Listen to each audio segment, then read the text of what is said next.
The broadcast is now starting. All attendees are in listen-only mode. Hi everyone.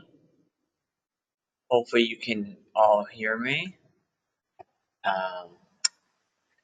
So we only have a couple captains, which is not surprising for the fall. It's usually a very small group. Everyone who captains usually captains by the end of the summer season. So I will make this as quick as possible for you. If you have a question, there's a question box over to the right that you can use. Feel free to type it in while we're talking. If I see it while I'm talking, I'll answer it, or I will answer it at the end. So, just a reminder for the fall days of play, there are no set days of play. You can play on Friday, Saturday, or Sunday.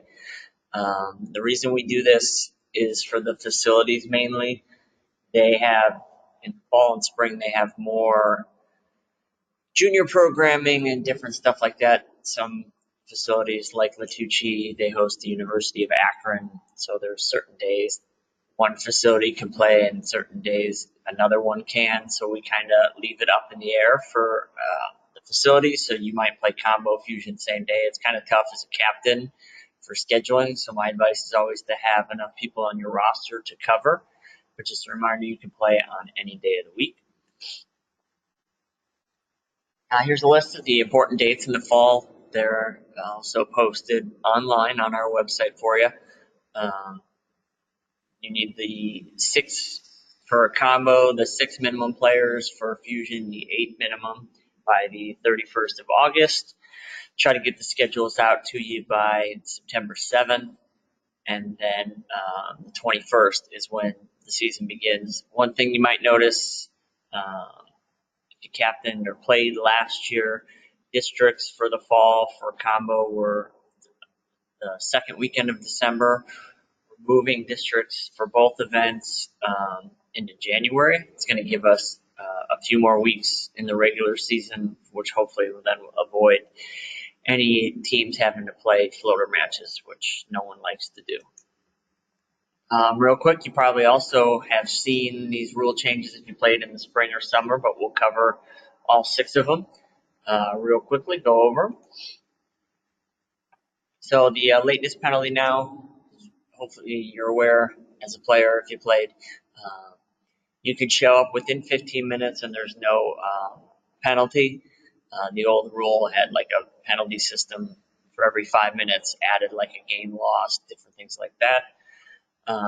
So it's just down to a 15-minute penalty, and if they show up within the 15 minutes, they still get their 10-minute warm-up. So the other thing, of course, is too, if both captains agree and they want to not enforce the penalty if someone's 20 minutes late or 16 minutes late, whatever it is, if there's, if you're not backing up people behind you, you can always, both captains can always agree to play. We're there to play, things come up, but a lot of facilities have 2-3 matches in a night, so you can't let somebody be 30-40 minutes late because you're just pushing the next group back, and you got to consider them. The tiebreaker system is not the tiebreaker as in during a match, but tiebreaker as in determining teams for postseason play. The new top one is team winning percentage. And that may or may not come up in the fall, but basically what that means is it doesn't penalize a team for playing 8 matches as opposed to 10.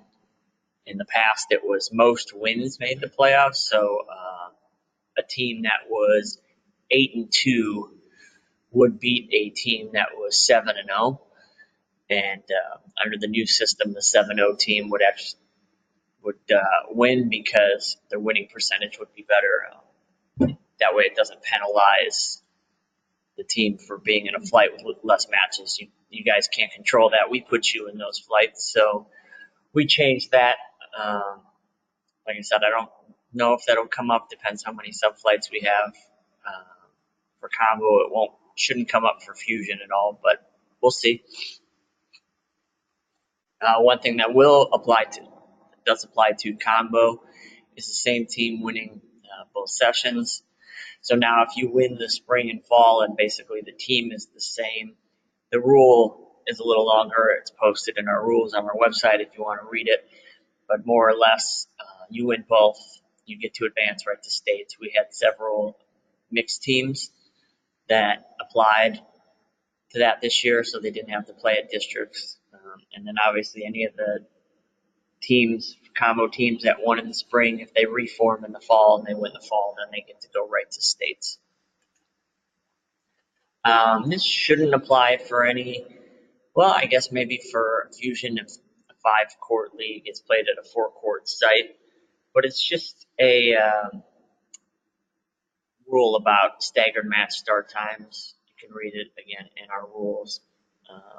But you have to call them in order. So if you start a match at 6 o'clock and the rest are at 7:30, that first court has to go out at 6. You can't put third doubles out at 6 o'clock. But again, Fusion really wouldn't apply because there's no real order. You can put out whoever you want to put out.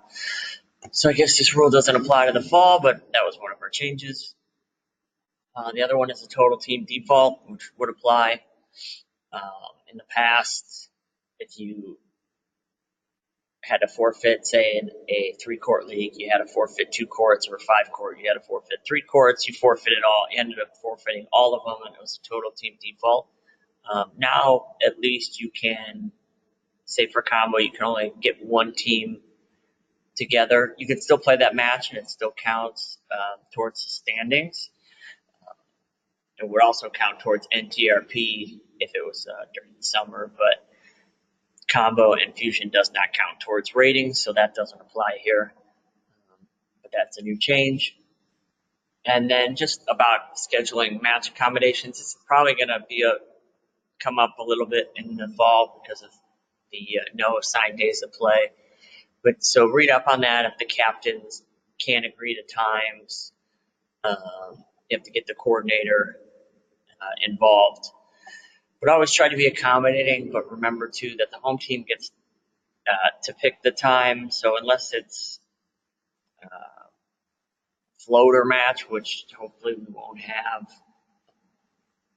really the visiting team should be as accommodating to the home team as possible. But it goes both ways. Just work together.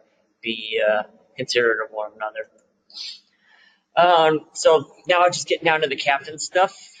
Just remember, always document your communications. Use your email. CC your coordinator. For combo, that's going to be myself. For fusion, that'll be Thomas Hotchkiss Lilly.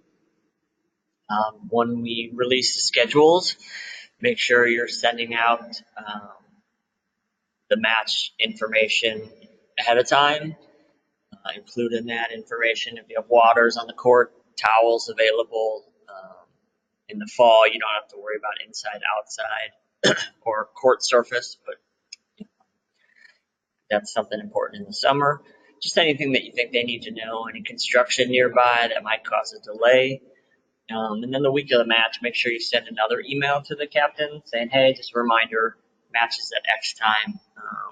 We have issues every season about that captain's not doing in that, and then someone thinks the match is a different time, and then there ends up being a default.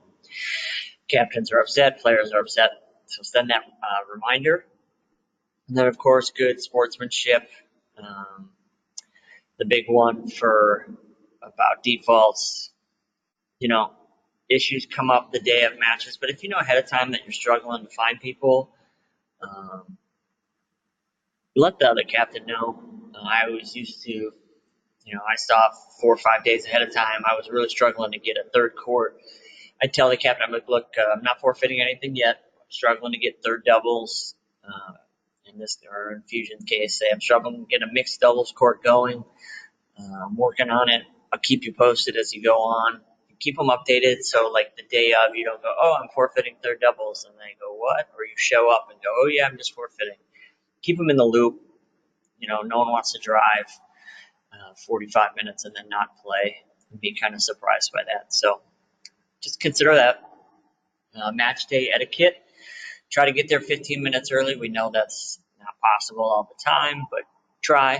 That because that'll give you also time to stretch and get your gear on and all that stuff.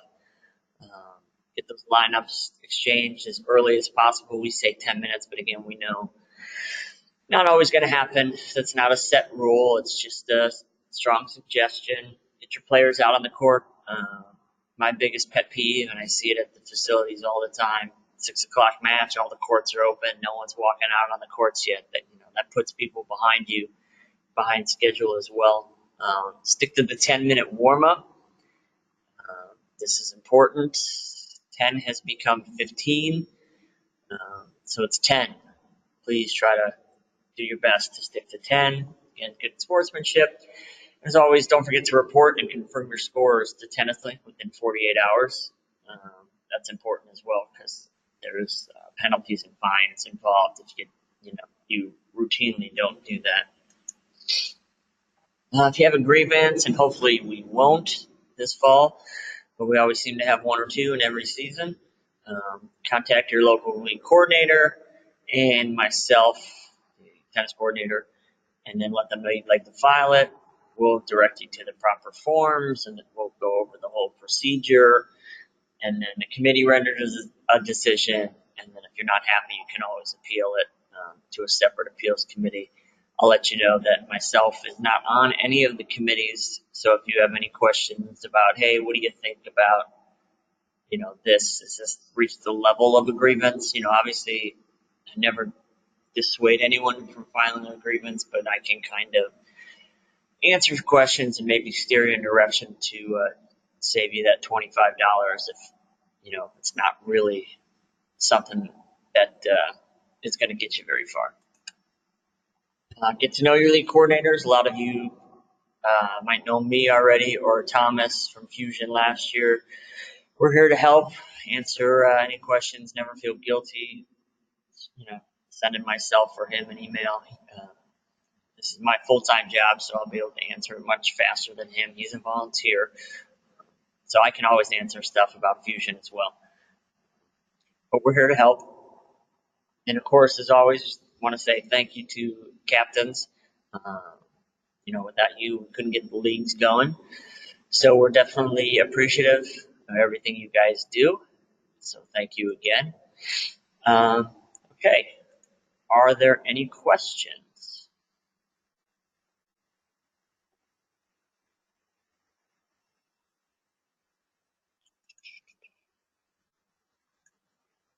I don't see any, which is no problem. It's actually good. Get you out earlier than expected. But if you have a question as well, after the fact, something comes up, just email me. I'm happy to answer it. And other than that, looking forward to a good season. Keep getting your players to sign up, and we'll talk again soon. All right, thanks, guys.